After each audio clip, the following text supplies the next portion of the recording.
In the profound stillness of the jungle, she sought to build her own sacred ground. The first task was to level the earth, a necessary act of calming the chaos and preparing for stability. Her strength was a testament to her solitude. She chose the stoutest logs, binding them tightly, knowing that this simple unity would bear the weight of her entire shelter and her hope. The log walls began to rise, layer by interlocking layer. With every tightly fit log, she built not only a wall but a sense of inviolable privacy, pushing the vast, overwhelming jungle safely outside. The structure reached the height of her chest, a boundary now set. Leaving the gap for the door, she reaffirmed her freedom of movement. The placement of the upper beams was a moment of quiet triumph, signaling the start of the roof that would complete her sanctuary. The A-frame rose, forming a wooden promise against the heavy tropical rain. This angular support was more than a framework.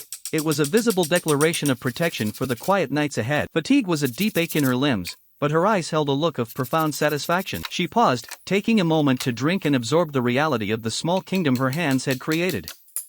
She turned to cutting the straight poles into slats. The rhythmic placement of each piece across the roof frame was a meditative act, slowly transforming the skeleton into a solid cover, keeping the fierce sun at bay. Now, the final protective shield, layering them densely over the roof. This act was an ancient pact with nature, creating a waterproof skin that would insulate her against the jungle's damp embrace. Inside, she prepared her resting place, spreading the soft, dry material on the floor. A warm, dry place to lay her tired body. The door was the final seal. Constructing the wooden panel and carefully fitting it into the opening, she secured her privacy. This door was a boundary, ensuring her inner world was safe from the unpredictable darkness outside. Just beyond the door, she formed a simple earthen hearth.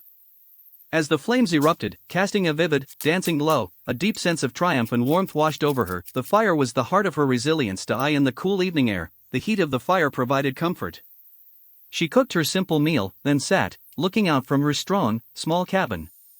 This was more than a shelter. It was the physical manifestation of her unyielding will, her own safe haven in the vast wilderness. If you admire this accomplishment, please rate it from 1 to 10 in the comments.